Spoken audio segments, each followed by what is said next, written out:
موضوع الدرس تعلیمات الالہیۃ للنبی صلی اللہ علیہ وسلم سورۃ المزمل تفسیر ابن کثیر۔ الحمد للہ رب العالمین والصلاة والسلام علی اشرف الانبیاء وسید المرسلین سیدنا محمد وعلی آلہ واصحابہ اجمعین۔ اللهم صل على سيدنا محمد وعلى آل سيدنا محمد كما صليت على إبراهيم وعلى آل إبراهيم في العالمين إنك حميد مجيد۔ أعوذ بالله من الشيطان الرجيم، بسم الله الرحمن الرحيم۔ يا أيها المزمل قم الليل إلا قليلا نصفه وانقص منه قليلا أو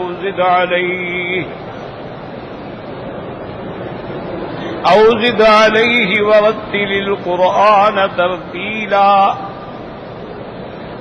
إنا سنلقي عليك قولا ثقيلا إن ناشئة الليل هي أشد وطئا وأقوم قيلا إن لك في النهار سبحا طويلا واذكر اسم ربك وتبتل إليه تبتيلا رب المشرق والمغرب لا إله إلا هو فاتخذه وكيلا۔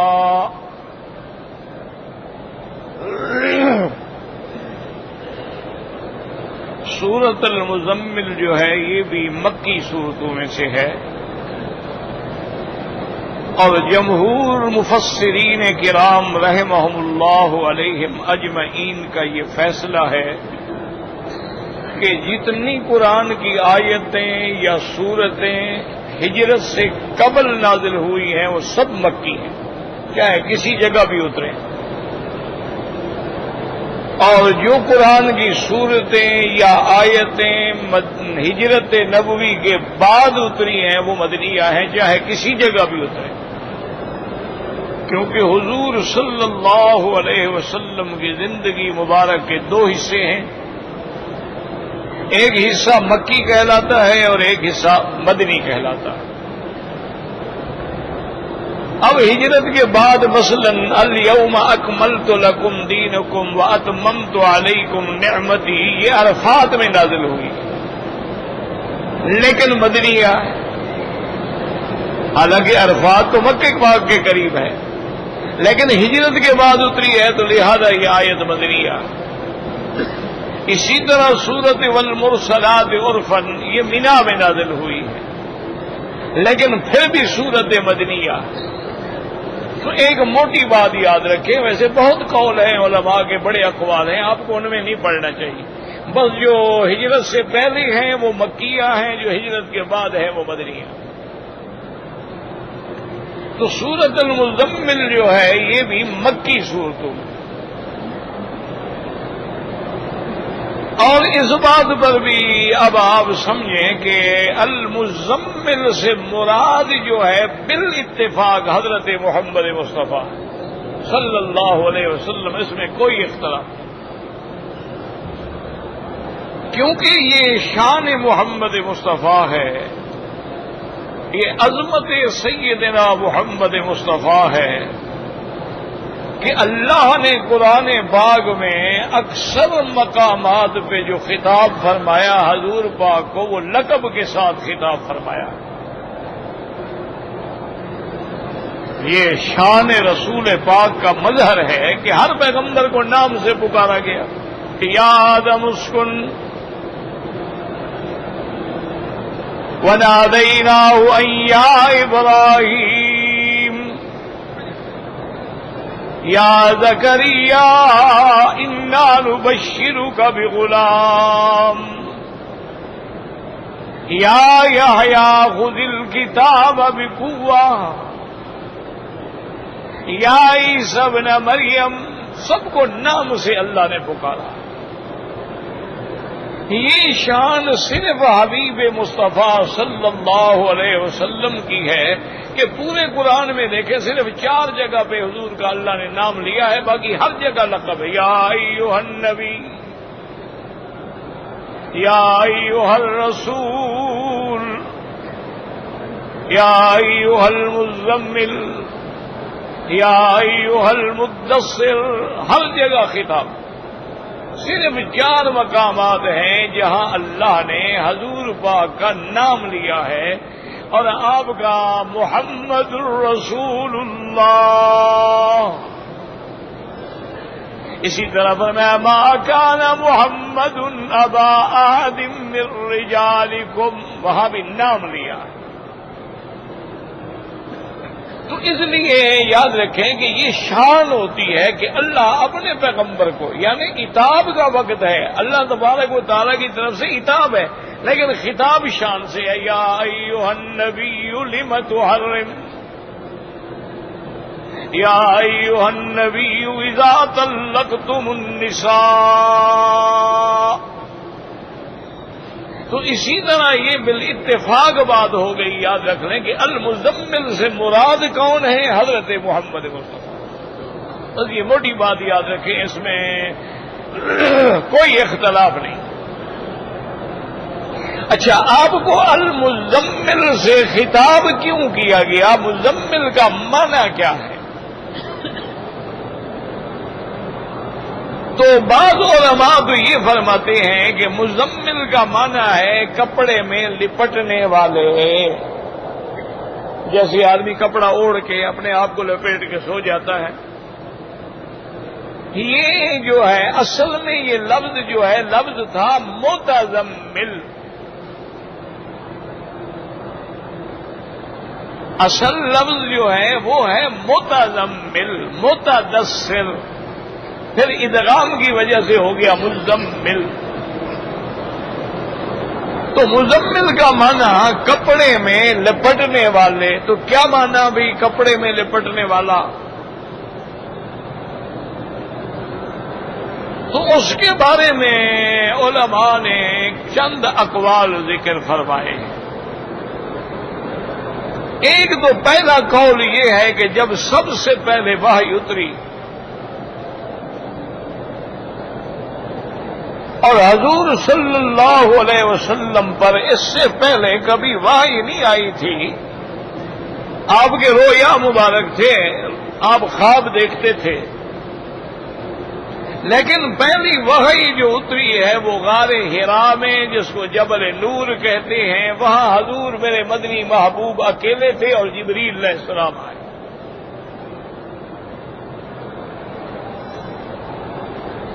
ایک تو جبریل علیہ السلام کا آنا جو ہے وہ بھی ایک عجیب بات تھی نا، کہ اوپر سے ایک آدمی آ رہا ہے، ورنہ تو نیچے سے چڑھتا نا آنے والا۔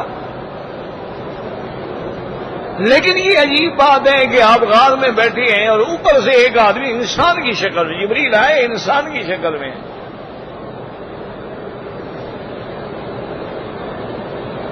اور آنے کے بعد حضور صلی اللہ علیہ وسلم کو سلام کرنے کے بعد خطاب فرمایا کہ اقرأ اقرأ باسم ربک الذی خلق، کہ آپ پڑھیں، تلاوت کریں اپنے رب کے نام سے جس نے پیدا کیا۔ یہ سب سے پہلی وحی ہے۔ حضور صلی اللہ علیہ وسلم نے فرمایا کہ ما انا بقارئ، میں پڑھا ہوا نہیں ہوں۔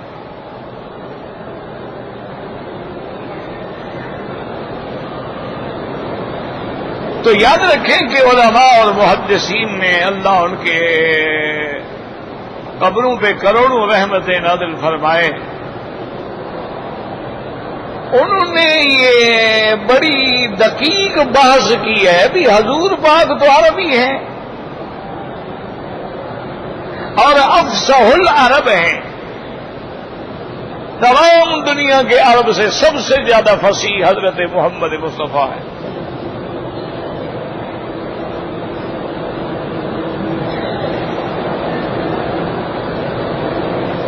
تو ایک افصح العرب. اچھا پھر یہ بھی نہیں کہ جیسے کہ بچہ آتا ہے مدرسے میں، استاد کہتا ہے بھی پڑھو بسم اللہ بسم اللہ، وہ نہیں پڑھ سکتا. حضور پاک کی تو عمر 40 سال ہے، یعنی آپ کامل مکمل مرد ہیں، اور آپ کی زبان مبارک لغت عربیہ اتنی فصیح تھی کہ کبھی کبھی حضرت ابو بکر رضی اللہ تعالی عنہ نے عرض کیا کہ یا رسول اللہ صلی اللہ علیہ وسلم، آپ کبھی ایسا کلمہ بول لیتے ہیں، ایسی کلام فرماتے ہیں کہ ہمیں بھی سمجھ نہیں آتی، ہم عربی ہیں، قریشی ہیں، اور ہماری لغت ہے، لیکن آپ ایسا کلمہ استعمال فرماتے ہیں، ہم بھی سوچتے ہیں کہ اس کا کیا معنی ہوگا. تو حضور پاک نے فرمایا کہ ابو بکر دیکھو، میں مکے میں پیدا ہوا، بنو سعد میں میری تربیت ہوئی، تو اگر میں فصاحت و بلاغت کا مالک نہیں ہوں گا تو کون ہوگا پھر؟ تو اتنا فصیح انسان، جیسے کہ حضرت عمر رضی اللہ تعالیٰ عنہ فرماتے ہیں کہ زمانے کفر کی بات ہے کہ میں اللہ کے گھر میں حرم شریف میں لیٹا ہوا تھا، سویا ہوا تھا، اور اس زمانے میں حرم شریف کے اندر بت رکھے ہوئے تھے، کعبے کے اندر بھی بت تھے، زمزم کے پاس، مقام ابراہیم کے پاس، صفا پہ، مروہ پہ، ہر جگہ بت تھے. نعوذ باللہ ایک بت خانہ بنا ہوا تھا.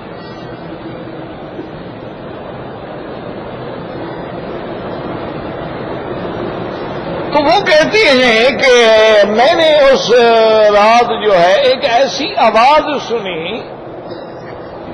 معلوم یہ ہوتا تھا کہ کسی بت کے اندر سے آواز آ رہی ہے. وہ کہتے کہ جب آواز آئی، حضرت عمر فرماتے ہیں جو لوگ بیٹھے تھے نا حرم میں سب بھاگ گئے، ڈر کے مارے گئے. کیا ہو گیا؟ میں نے کہا ابھی میں تو نہیں بھاگتا، بیٹھتا ہوں، دیکھوں تو صحیح بات کیا ہے.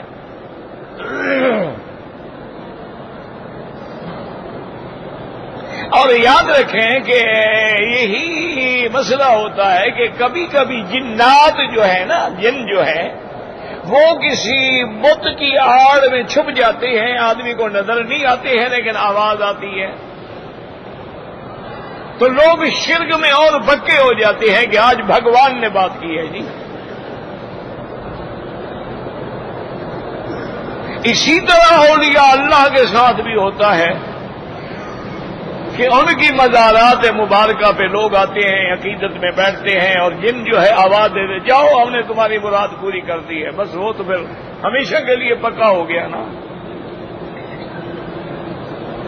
خود نے کہا کہ جناب میری مراد، میں نے خود آواز سنی ہے، حضرت نے خود فرمایا ہے مجھے، حالانکہ اس میں نہ حضرت کا کوئی تعلق ہوتا ہے اور نہ وہ کوئی اللہ کی طرف سے آواز ہوتی ہے، سب جنوں کی شرارت ہوتی ہے. جن بڑی عجیب چیز ہے نا جی، ہوا بن جاتے ہیں، جانور بن جاتے ہیں، انسان بن جاتے ہیں، پرندے بن جاتے ہیں. تو بہرحال حضرت عمر فرماتے ہیں کہ دوبارہ آواز ہے کہ یا نجیح رجل فصیح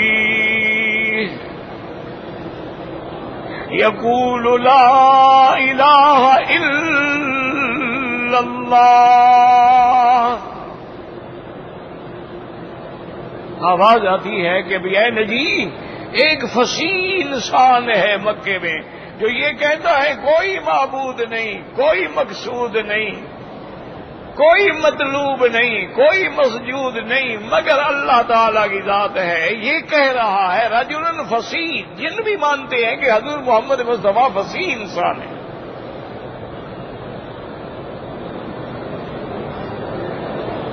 حضرت عمر کہتے ہیں میں نے آواز سنی، بہرحال وقت گزر گیا، مجھے بھی وہ بات بھول گئی۔ یہ باتیں تو تب یاد آئیں جب خود اسلام لے آئے اور لا الہ الا اللہ کی ضرب لگی،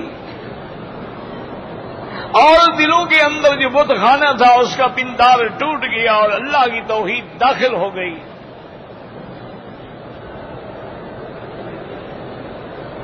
تو پھر ان کو وہ باتیں یاد آئیں کہ اچھا یہ آواز تو میں نے بھی سنی تھی۔ تو اب حضور پاک جو ہے وہ کامل مکمل مرد ہیں، آپ کی شادی ہو چکی ہے، آپ کی اولاد ہے، آپ کے بیٹے ہیں، آپ کی بیٹیاں ہیں، تو اتنا کامل آدمی، فصاحت و بلاغت کا مجسمہ جو ہے، وہ جبریل کو کیسے کہتے ہیں کہ میں پڑھا ہوا نہیں؟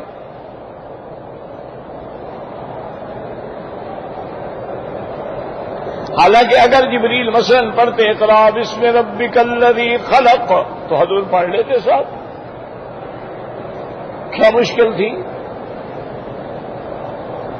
بھئی آپ عرب ہیں، کلام و قرآن عربی ہے، تو ان الفاظ کا دوہرا دینا جو ہے وہ کیا مشکل تھا؟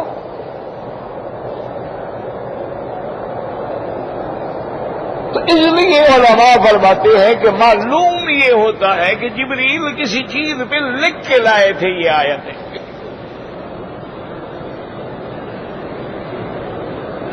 لکھی ہوئی آیات تھی اور حضور کے سامنے رکھی اور کہا کہ پڑھو، تو آپ نے فرمایا کہ ماں انا بقارئ، میں تو پڑھا ہوا نہیں ہوں۔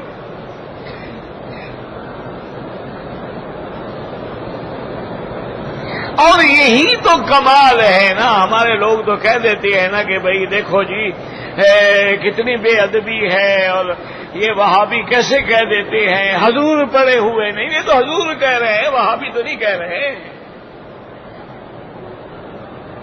وہابی تو اس زمانے میں ابھی پیدا بھی نہیں ہوئے تھے، ابھی تو قرآن اتر رہا ہے۔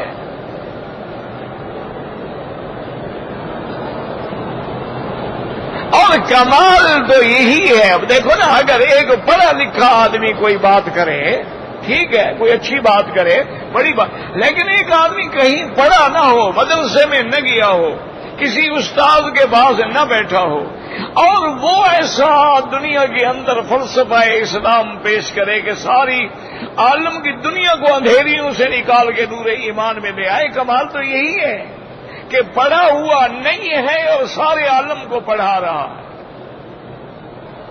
پڑھے ہوئے تو پڑھاتے رہتے ہیں، یہ کیا بات ہوئی؟ ایک آدمی ٹیچر ہے، ماسٹر ہے، بچوں کو پڑھاتا رہتا ہے، بات تو یہ ہے کہ وہ خود نہیں پڑھا۔ اور یہی ایک مسئلہ بھی سمجھ لو کہ ساری دنیا بندوں سے تعلیم حاصل کرتی ہے، اللہ اپنے انبیاء کو خود پڑھاتے ہیں۔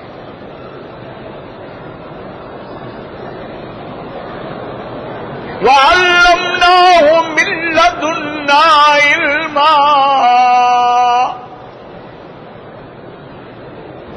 اللہ نے فرمایا خضر کو ہم نے علم دیا۔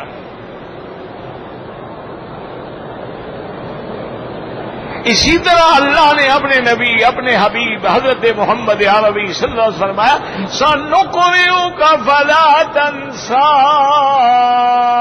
میرے مدنی ہم آپ کو ایسا پڑھا دیں گے کہ آپ پھر کبھی نہیں بھولیں گے۔ تو انبیاء کا علم جو ہے اس کا طریقہ ہی الگ ہے،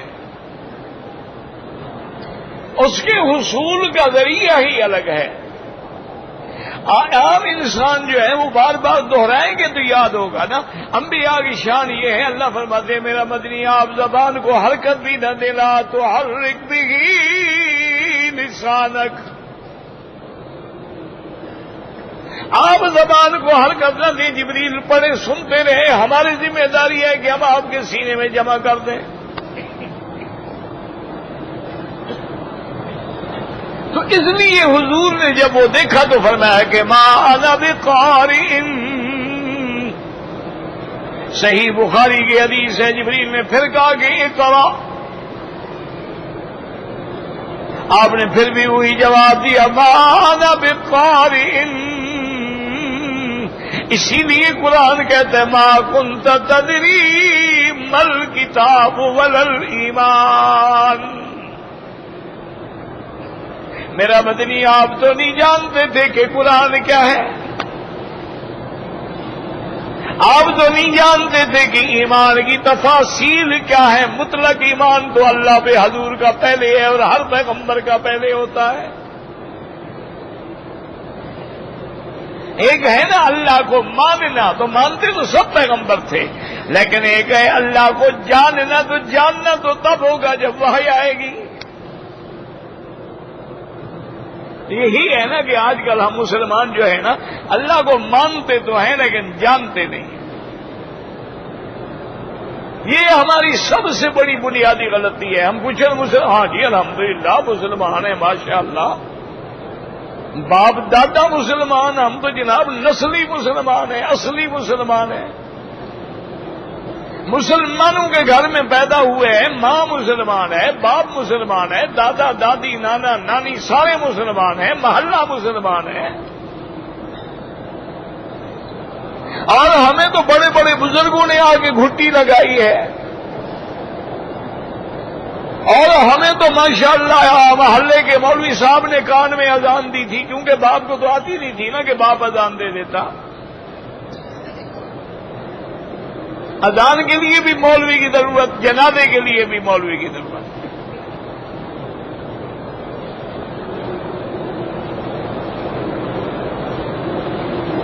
لیکن یہی بات یاد رکھو کہ ہم مانتے ہیں لیکن جانتے نہیں ہیں. ایک لفظ یہ، اور قرآن کیا کہتا ہے کہ فَاعْلَمْ أَنَّهُ لَا الہ الا اللہ. جان، جب تک تو جانے گا نہیں اس وقت تک مسلمان نہیں.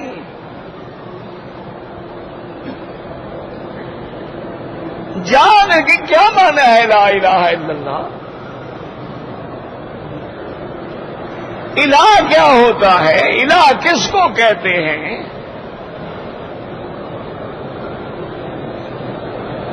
اللہ اس میں ذات ہے یا اس میں صفات ہے؟ جب تک تم جانتے نہیں ہو تو عقیدہ کیسے صحیح ہوگا؟ یہی تو مشکل ہے کہ ہم کہتے ہیں جی ہم مانتے ہیں، ہاں جی مانتے ہیں ماشاءاللہ جی، اللہ کو بھی مانتے ہیں، اللہ کے انبیاء کو بھی مانتے ہیں، اس کے بزرگوں کو بھی مانتے ہیں، اور ہم تو اللہ کو زیادہ پریشان بھی نہیں کرتے، اکثر کام بزرگوں سے کروا لیتے ہیں.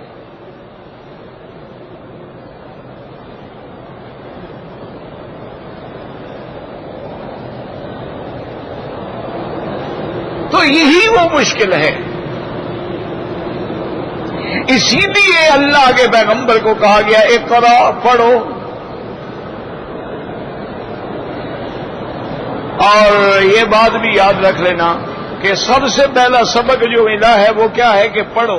جس امت کو اللہ نے پہلا سبق یہ دیا پڑھو، وہی امت نہیں پڑھی. ساری دنیا پڑھ گئی، ہم نہیں پڑھے. لوگ چاند پہ پہنچ گئے اور ہمیں آج تک سوئی بنانا بھی نہیں آیا.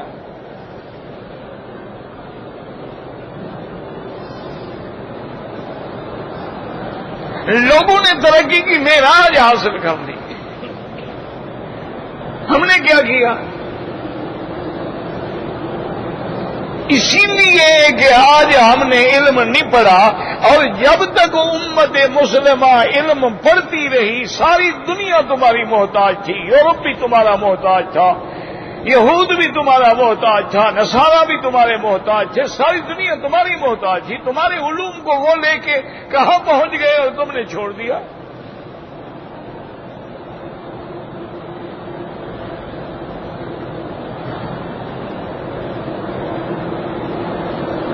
یہ دنیا میں جتنے بڑے بڑے انقلاب آئے ہیں سب نے قرآن پڑھا ہے. یہ دنیا میں آج جتنی جدید تحقیقات ہو رہی ہیں یہ ساری باتیں جو ہیں یہ ساری قرآن نے بتلائی ہیں.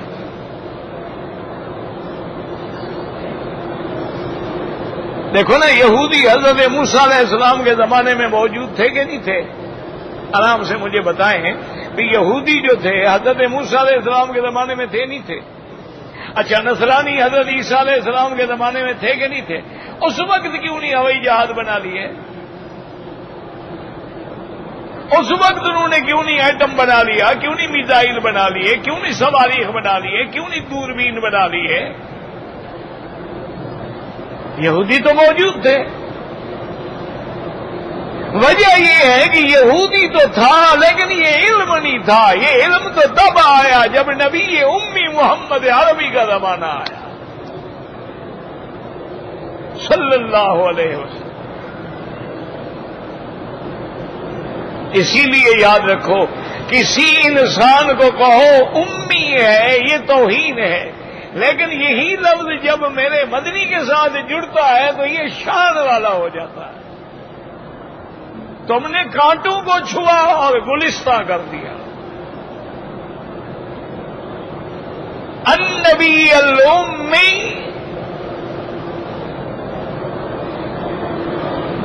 اور آپ کی امت بھی امی. هو الذی بعث فی الامیین رسولا.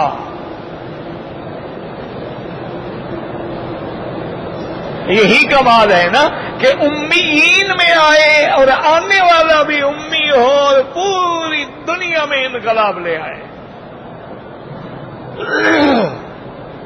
پڑھے لکھے لوگ انقلاب لے آئے تو کون سی بڑی بات ہے بھائی. لیکن وہ بھی انقلاب جو ہیں یا معاشی ہوتے ہیں یا اقتصادی ہوتے ہیں یا سیاسی ہوتے ہیں. یہ انقلابی اسلامی جو حضور لائے ہیں وہ دنیا میں کوئی نہیں لے آ سکتا.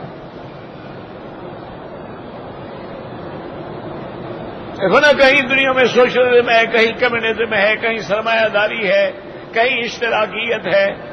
تو یہ تو محدود انقلاب ہے. انقلاب تو یہ ہے نا کہ ابو جہل کے گھر میں پیدا ہونے والا اکرمہ جو ہے وہ بطل من ابطال الاسلام بن جائے. انقلاب تو یہ ہے نا کہ ولید میں گھر میں پیدا ہونے والا خالد جو ہے وہ سیف الرحمان بن جائے.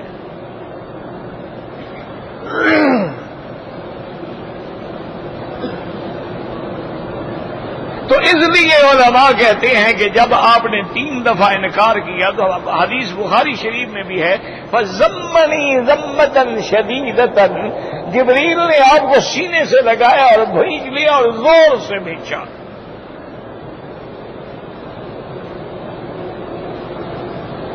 اب دیکھیں یہ 2 رسولوں کا ملاپ ہے. جبریل بھی تو رسول ہے نا، وہ تو پیغام لانے والا ہے نا. جبریل رسول ہے اللہ اور انبیاء کے درمیان میں، اور میرا مدنی رسول ہے امت کے لیے.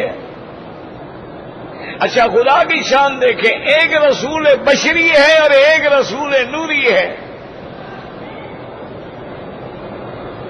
حضرت جبریل علیہ السلام رسول ہے لیکن نوری ہے، فرشتہ ہے، اور فرشتے نور سے پیدا ہوئے ہیں. سرکار دو عالم بشر ہیں اور ابن آدم ہیں، ابن عبداللہ ہیں. تو اب دونوں کا نکاح ہے. تو خود غور کریں وہ کیا وقت ہوگا، کیا زمانہ ہوگا، کیا نظارہ ہوگا اور کیا کیفیات ہوں گی کہ جب جبریل محمد مدنی کو سینے سے لگا کے کھڑا ہو صلی اللہ علیہ وسلم.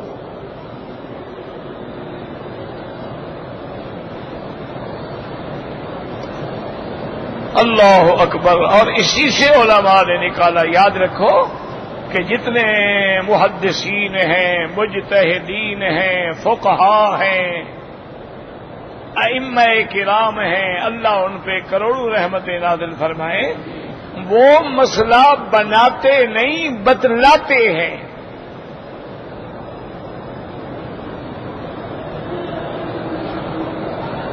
وہ مسائل کہاں سے لے آتے ہیں؟ حدیث پاک سے. اب دیکھو حدیث میں اتنا ہے نا کہ حضرت جبریل نے کہا اقرأ میں فرمایا ما انا بقارئ، لیکن بھی وہ لکھا ہوا تھا. یہ کہاں سے نکالا؟ یہ صحابہ اسی حدیث سے محدثین نے نکالا کہ بھائی اگر آپ پڑھتے جاتے ساتھ پڑھتے جاتے حضور بھی. مانے یہ ہے کہ وہ کوئی چیز تھی جس کے لیے آپ نے کہا کہ ما انا بقارئ، میں پڑھا ہوا نہیں ہوں تو کیسے پڑھوں.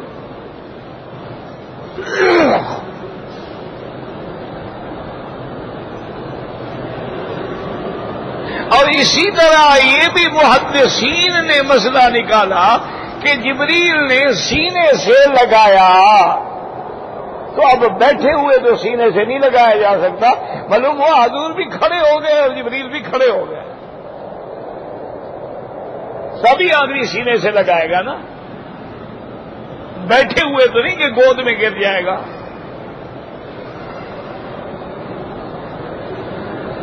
اچھا پھر زور دینے کی کیا ضرورت تھی؟ یہیں سے علماء نے مسئلہ نکالا کہ پڑھانے والا اگر سختی کرے تو جائز ہے،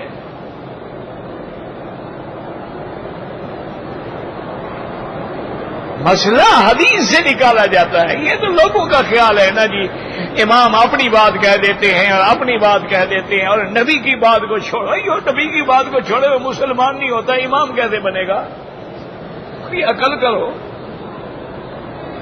جو آدمی نبی کی بات کے مقابلے پہ اپنی بات لے آئے وہ تو مسلمان ہی نہیں ہو سکتا، یہ جائے کہ وہ امام وقت بن جائے۔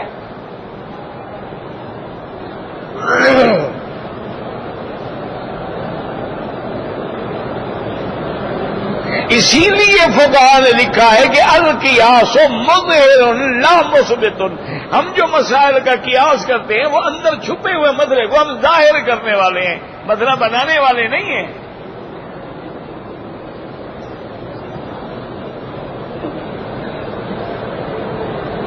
یہ تو آج ہماری بدقسمتی ہے کہ دشمنان نے اسلام نے پوری دنیا میں ایسی افطرا کی لہر چلا دی ہے کہ گھر گھر میں لڑائی ہے،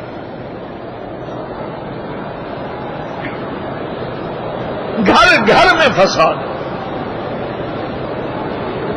مسجدیں الگ ہیں، مولوی الگ ہیں، اب تو لباس بھی الگ ہیں، پگڑیاں بھی الگ ہیں، ان کے رنگ بھی الگ ہیں۔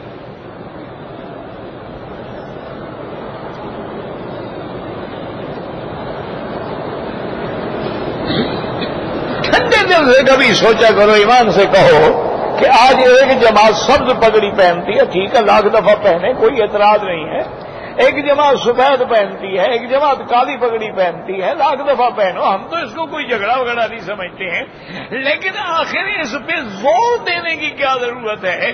حضور کے صحابہ نے بھی اپنی جماعت بنائی اور ان کی پگڑیوں کا رنگ الگ کیا کہ تمہاری سبز ہوگی، تمہاری نیلی ہوگی، تمہاری پیلی ہوگی، تمہاری نسواری ہوگی۔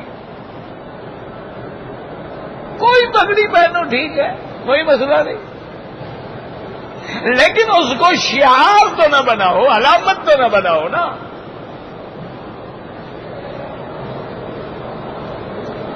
اور اگر یہ اظہار محبت ہے تو کہتے ہیں جی وجہ یہ ہے کہ حضور کے روضہ مبارک کا رنگ بھی تو سبز ہے نا جی، ہم حضور کے عشق میں سبز پگڑی باندھ رہے ہیں نا کہ سارے روضے والا تو روضے سے محبت ہے، روضے والے نے تو کبھی سبز پگڑی نہیں باندھی۔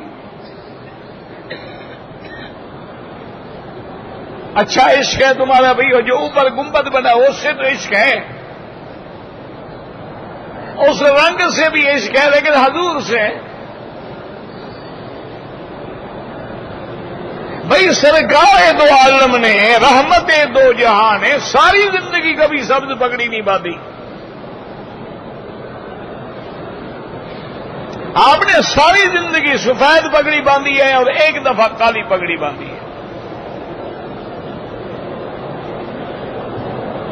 جب مکہ فتح ہوا اس دن حضور کے سر مبارک میں کالی پگڑی تھی۔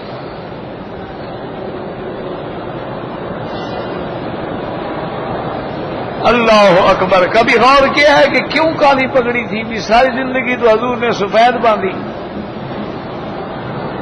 فتح مکہ والے دن کالی پگڑی کیوں باندھی؟ یہ کام ہوتا ہے علماء کا، علماء کا کام لڑانا نہیں ہوتا، لڑاتے جاہل ہیں، عالم کیوں لڑائے؟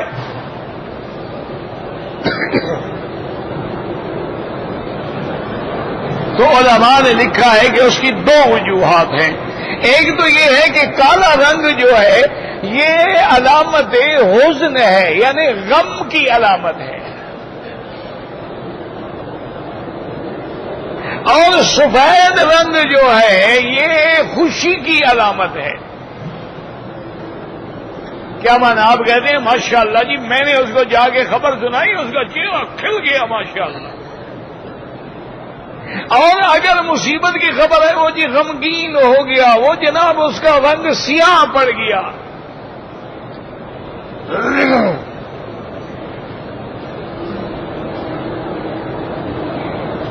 تو اس لیے علماء نے فرمایا کہ یہ میرے مدنی پاک کی تواضع تھی، انکسار تھا کہ جس مکے سے مجھے صرف ابو بکر صدیق کو لے کے نکلنا پڑا تھا اور چھپ کے ہجرت کرنی پڑی تھی، آج اللہ نے مجھے یہ شان دی ہے کہ 10,000 کا لشکر جرار میرے ساتھ ہے اور میں مکہ فتح کرنے کے لیے آ رہا ہوں. تو حضور نے فرمایا آج فخر نہیں کرتا بلکہ نیاز کرتا ہوں، یہ اللہ تیرا کرم.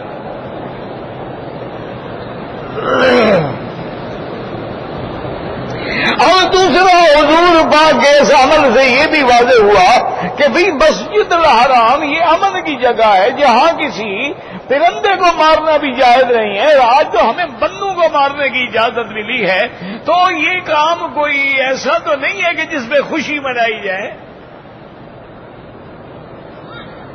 حرم نے قتال کرنا.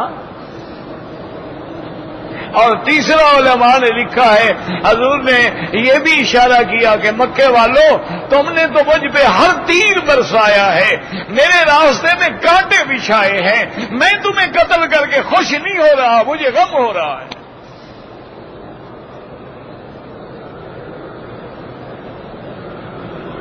اور چوتھی وجہ علماء نے لکھی ہے کہ غلاف کعبہ بھی کالا تھا، تو آج مدنی والے نے بھی سر پہ کالی پگڑی رکھ لی کہ اللہ کے گھر کا اور محمد مدنی کا رنگ بھی مل جائے.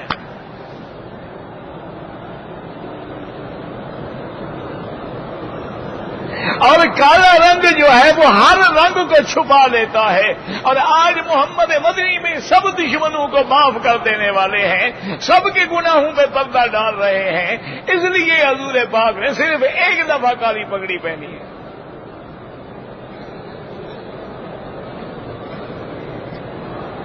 اللہ اکبر. اور ہم نے جناب نشانیاں بنا لی ہیں، شعار بنا لیے ہیں. اللہ ہدایت کرے.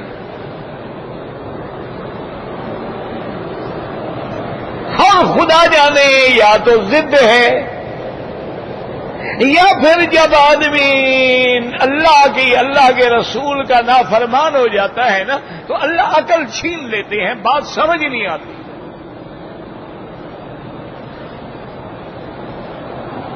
یا ضد ہے. اب ایمان سے اللہ کے گھر میں بیٹھے ہو، ہمارے لیے روضہ مبارک تو بڑی بات ہے، مدینے کی مٹی بھی واجب الاحترام ہے.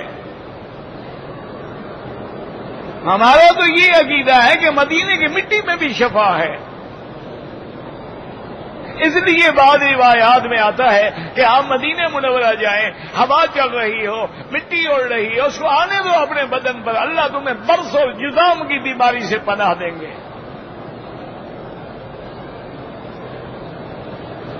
ہمارا تو یہ ایمان ہے. ہمیں تو مٹی سے بھی محبت ہے، ہمیں تو حضور کے کھجوروں سے بھی محبت ہے، مدینے کے باغوں سے بھی محبت ہے، مدینے کے پہاڑوں سے بھی محبت ہے.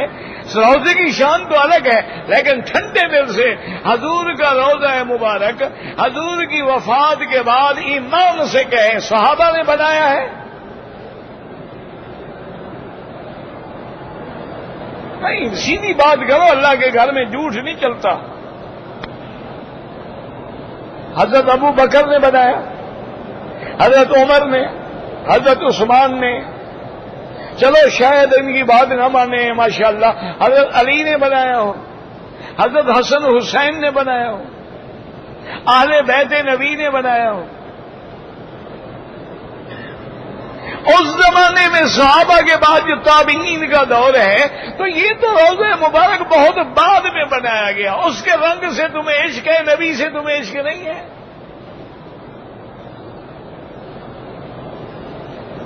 یہ تو حضور کے زمانے کی، بلکہ حضور نے تو منع فرمایا ہے کہ قبروں پہ گنبد بنائے جائیں.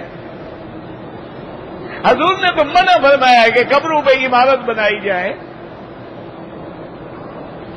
اللہ کے نبی نے تو منع فرمایا بس اتنی ایک بالش کے برابر قبر اونچی ہو، پتہ لگے کہ قبر ہے.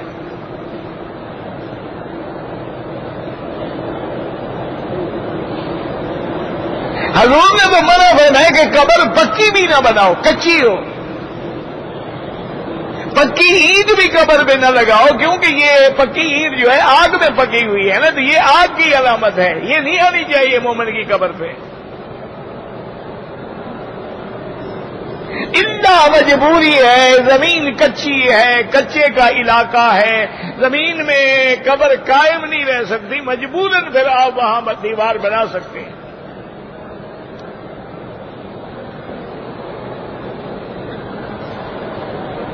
تو بہرحال یہ ہے، یاد رکھیں کہ اب حضور پاک پہ جب وحی اتری اور آپ نے وہ آیات مبارک تلاوت فرما دی، پہلی 5 آیتیں اتری ہیں، اقرا بسم ربک الذی خلق خلق الانسان من علق اقرا وربک الاکرم الذی علم بالقلم علم الانسان ما لم يعلم۔ پہلا سبق کیا ہے؟ اقرا بسم ربک الذی خلق۔ اللہ نے سب سے پہلا سبق یہ دیا کہ میرا مدنی اپنے اس رب کے نام کے ساتھ جس نے پیدا کیا، خلق الانسان من علق، تخلیق انسان کا پہلا سبق امت محمد مصطفیٰ کو ملا۔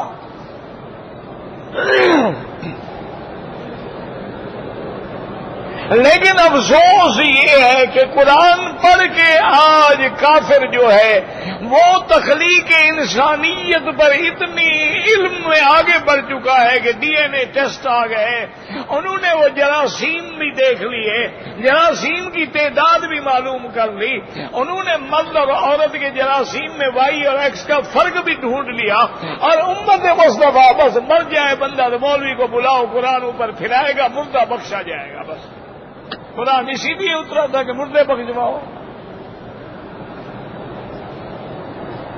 یا اسی لیے اترا تھا کہ تعویذ لکھو، بس گزارا کرو۔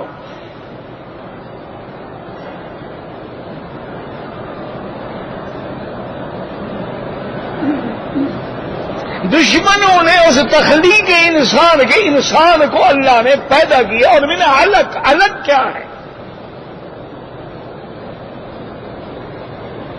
ثم خلقنا النطفة علقة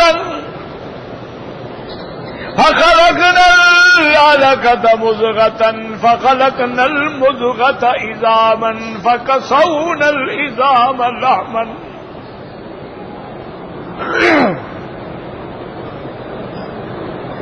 ثم انشأناه خلقا آخر۔ تو یہ پہلا سبق تھا۔ تو یہ جب جبریل چلا گیا حضور پاک پہ ایک دہشت طاری ہو گئی، قرآن کا رعب طاری ہو گیا، خوف طاری ہو گیا، حضور کے بدن میں لرزہ طاری ہو گیا۔ آپ گھر میں آئے اور آ کے سیدہ خدیجہ سے فرمایا زملونی زملونی زملونی، مجھ کے اوپر کپڑا ڈالو، کپڑا ڈالو۔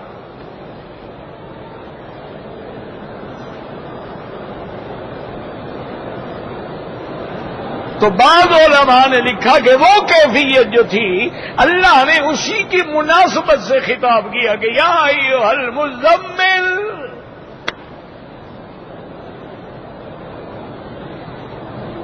تو ایک وجہ جو ہے شان نزول کی یہ ہے، سوالات تو نہیں ہیں تو دے دیں، واللہ اعلم۔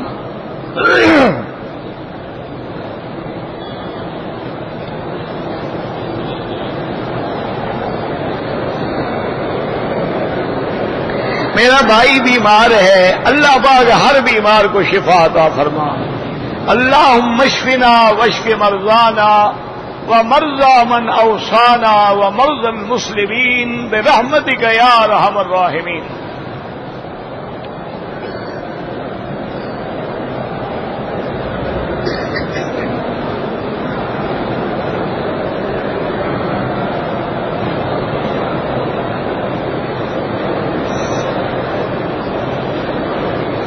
بہرحال آپ کی بیوی نے مدینہ منورہ سے ایام آ گئے، حیض آ گیا، احرام نہیں باندھا، آپ نے بھی سمجھایا، اس نے بات نہیں مانی اور بغیر احرام کے واپس آ گئی۔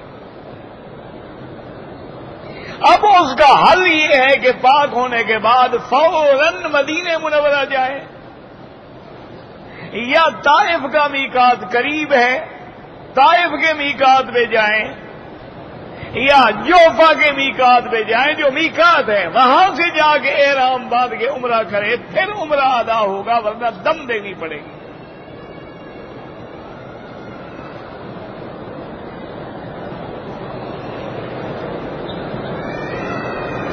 کہتے جی کہ شوال میں جو 6 روزے ہیں، میرے بھائی وہ لگاتار رکھیں تب بھی وہی ثواب ہے، علیحدہ علیحدہ رکھیں تب بھی وہی ثواب۔ کوئی مسئلہ نہیں، ایک دن رکھ لیا، 2 دن نہیں رکھا، پھر رکھ لیا، پھر رکھ لیا، کوئی مسئلہ نہیں۔ اور بعض لوگ تو یہ کرتے ہیں کہ ہر ہفتے میں سوموار اور خمیس کا روزہ رکھ لیا، 3 ہفتے میں 6 پورے ہو جائیں گے، سنت بھی ادا ہو گئی کہ خمیس اور سوموار کا روزہ رکھو، شوال والی سنت بھی ادا ہو گئی۔ جس نے نہیں رکھے وہ بھی رکھ لیں، کوئی مسئلہ نہیں۔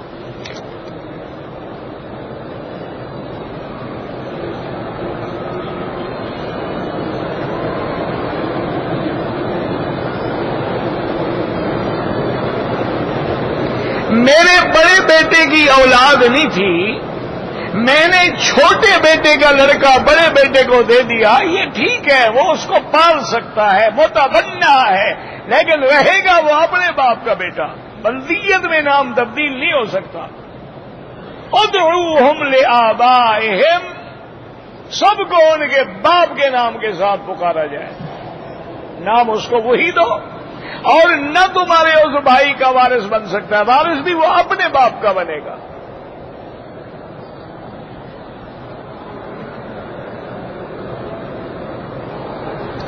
کہتے جی کہ یہ جو امام ہیں یہ آپس میں ایک دوسرے کے شاگرد بھی ہیں،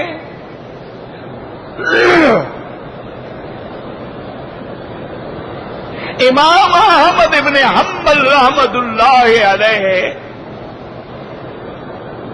جن کی فقہ پر یہاں ماشاءاللہ عدالتوں میں محاکم میں فیصلے ہوتے ہیں، یہ شاگرد ہیں امام شافعی رحمت اللہ علیہ، اور امام شافعی رحمت اللہ علیہ جو ہیں وہ شاگرد ہیں محمد ابن حسن الشیبانی رحمت اللہ علیہ۔ محمد ابن حسن الشیبانی جو ہیں وہ شاگرد ہیں امام ابو حنیفہ رحمت اللہ علیہ، یعنی امام شافعی امام ابو حنیفہ کے شاگردوں کا شاگرد ہے، اور امام احمد بن حنبل تو شاگردوں کے شاگردوں کے شاگردوں کا شاگرد ہے رحمت اللہ علیہم۔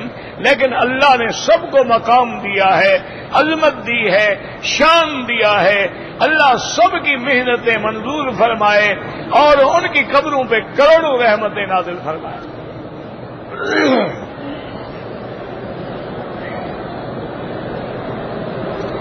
میں مکے میں مقیم ہوں، شوال میں عمرہ مکے والوں کے لیے احناف کے نزدیک مکے والوں کو شوال، ذی القعدہ، ذی الحجہ، اشہر الحج میں عمرہ کرنا نہیں چاہیے۔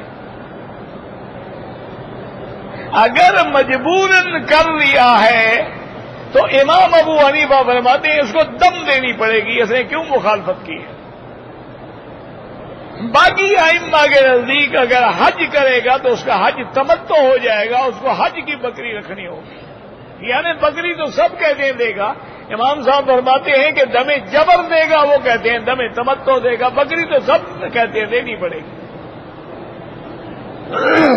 اگر آپ نے کسی دوسرے کا حج بدل کرنا ہے تو اس کا پھر کوئی تعلق نہیں تمہاری بکری سے۔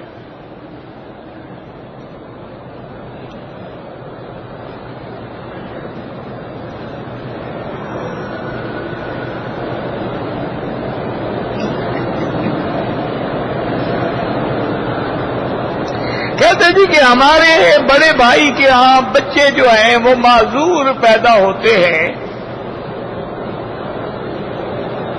اور اسی طرح میری شادی جو ہے وہ بھی رشتہ داروں میں ہے، میرے بچے بھی معذور ہیں، تو ٹھیک ہے آپ دوسرے خاندان میں شادی کریں، کیونکہ یہ تو اس زمانے میں یعنی حضور پاک کے زمانے میں یہ تحقیق نہیں تھی۔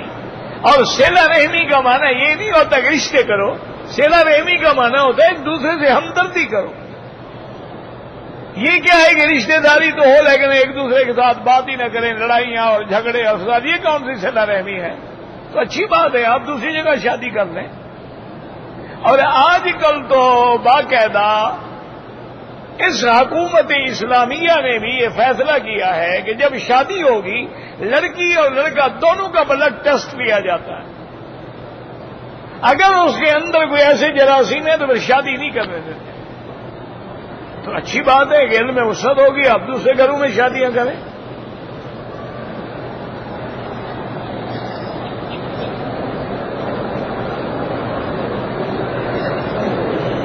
کہتے ہیں جی کہ امام حسین کے روضے کی زیارت سے 70 حج کا ثواب ملتا ہے، تو پھر شیعہ بیچارے یہاں کیا کرنے آتے ہیں؟ بھائی جب ان کو حضرت حسین کے روضے پر 70 حج مل جائیں تو ان کو یہاں آنے کی ضرورت ہی کیا ہے؟ یہ گھڑی ہوئی باتیں ہیں، من گھڑت باتیں ہیں، کسی ملنگ کا قول ہے، قرآن حدیث میں نہیں ہے۔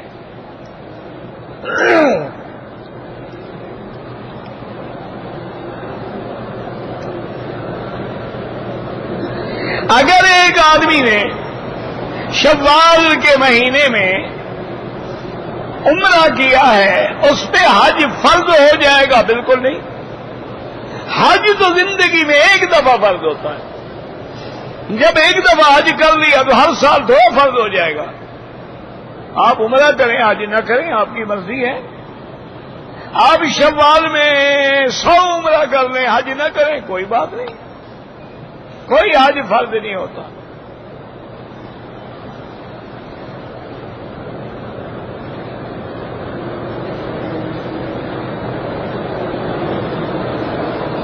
میں پاکستان سے عمرے کے لیے آیا ہوں، 15 دن میں نے مدینے باغ میں گزارے ہیں، 8 دن میرے واپس بقایا ہیں، تو اب 8 دن میں آپ مسافر ہیں، نماز قصر پڑھیں گے؟ ایک واضح بات ہے۔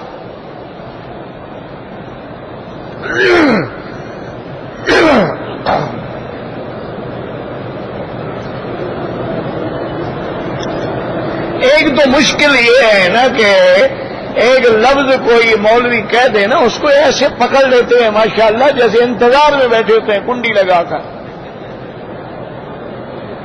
امام شافعی رحمت اللہ علیہ کے نزدیک قرآن پڑھ کے اگر ثواب بخشا جائے تو مردوں کو نہیں پہنچتا، باقی ائمہ ثلاثہ کے نزدیک قرآن پڑھ کے بخشا جائے تو اللہ ان کو ثواب پہنچاتے ہیں۔ میں نے جو عرض کیا تھا وہ یہ تھا کہ جو مردوں پر لے آتے ہیں ہیلا اسقاط کرنے والے، یہ بدعت ہے۔ تو بات کو سمجھا تو کرو، ثواب کی کون سی بات تھی؟ اللہ نے قرآن زندوں کے لیے اتارا تھا کہ اس پہ عمل کریں اور ترقی کریں، اور ہم نے صرف ہیلے اسقاط کے لیے رکھا ہوا ہے۔ نہ آپ مجھے ایمان سے کہیں جس لڑکی نے ساری زندگی قرآن نہیں پڑھا، لڑکے نے ساری زندگی قرآن کھول کے بھی نہیں دیکھا، شادی ہوتی ہے تو کپڑے کے اوپر قرآن لے کے کھڑے ہو جاتے ہیں، نیچے سے گزرے جی قرآن کی امان میں آ جائیں گے، یہ کون سا مسئلہ ہے؟ تو وہی میں نے یہ عرض کیا تھا، یہ نہیں کہ ثواب نہیں، ہم تو قائل ہیں کہ ثواب پہنچتا ہے، لیکن ایک بات یہ بھی یاد رکھو، ثواب کون پہنچاتا ہے؟ ہاں جی، یا مولوی صاحب جو ختم صغیر پڑھتے ہیں، ختم کبیر پڑھتے ہیں نہ، وہ جا کے مردے کو اندر ثواب دے آتے ہیں یا اللہ ثواب دیتا ہے؟ تو یہ کہاں کا مسئلہ ہے کہ چاول بھی ہمارے، پیسہ بھی ہمارا، ثواب کی کنجی مولوی کے پاس ہے؟ اچھا پھر جناب یہ ہے کہ مولوی پاگل ہو گیا ہے کہ تمہارے ماں باپ کو بخشے، وہ اپنے ماں باپ کو کیوں نہ بخشے؟ یہ بہانے ہیں، آپ قرآن پڑھیں، دعا مانگیں، اللہ ثواب دیں گے۔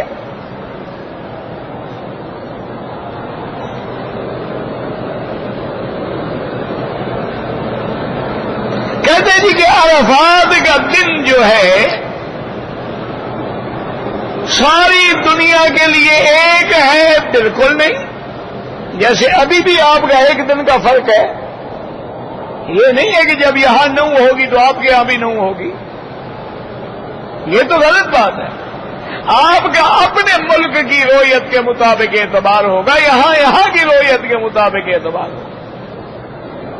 تو لہذا جو حدیث میں آیا ہے کہ عرفات کے روزے رکھنے سے 1 سال پہلے کے اور 1 سال بعد کے گناہ معاف ہو جاتے ہیں، تو وہ لوگ جو دوسری دنیا میں ہیں، ملکوں میں ہیں، ان کے ہاں جب 9 تاریخ ہو تو روزہ رکھیں، اور جو حج کریں وہ روزہ نہ رکھیں۔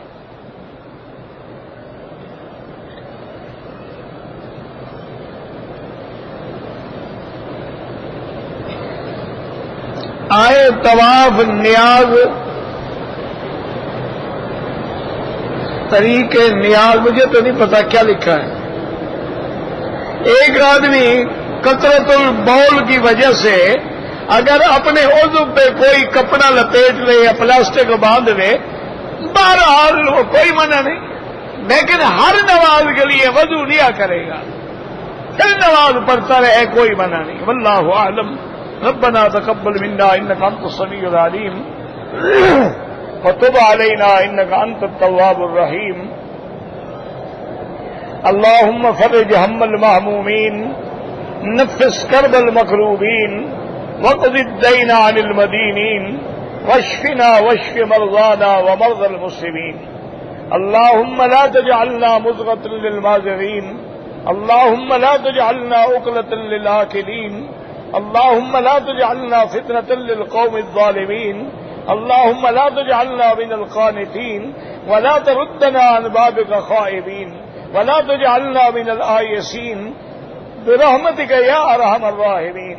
یا اللہ عالم اسلام پہ اپنی رحمتیں نازل فرما، یا اللہ بیماروں کو شفا عطا فرما، یا اللہ بے دینوں کو دین عطا فرما، بے حیاؤں کو حیا عطا فرما، یا اللہ جن کی اولادیں نہیں ہیں ان کو اولاد عطا فرما، جن کی اولادیں ہیں ان کو صالح بنا، بے روزگاروں کو روزگار عطا فرما، قرض داروں کے قرض ادا فرما، جن کے رزق میں تنگی ہے ان کے رزق میں برکتیں عطا فرما۔ یا اللہ مسلمان جس ملک میں ہیں ان کی جان مال آبرو عزت کی حفاظت فرما۔ یا اللہ مسلمان کشمیر میں ہیں، شام میں ہیں، فلسطین میں ہیں، یا اللہ برما میں ہیں، یا اللہ عرب میں ہیں، عجم میں ہیں، فضا میں ہیں، ہوا میں ہیں، بر میں ہیں، بحر میں ہیں، ان کی جان مال آبرو عزت کی حفاظت فرما۔ یا اللہ اس بلد الامین کو قیامت تک ہر فتنے سے محفوظ فرما۔ وصلی اللہ تعالی علی خیر خلقہ سیدنا محمد وعلی آلہ وصحبہ اجمعین۔ اللہم صل علی سیدنا محمد وعلی آل سیدنا محمد۔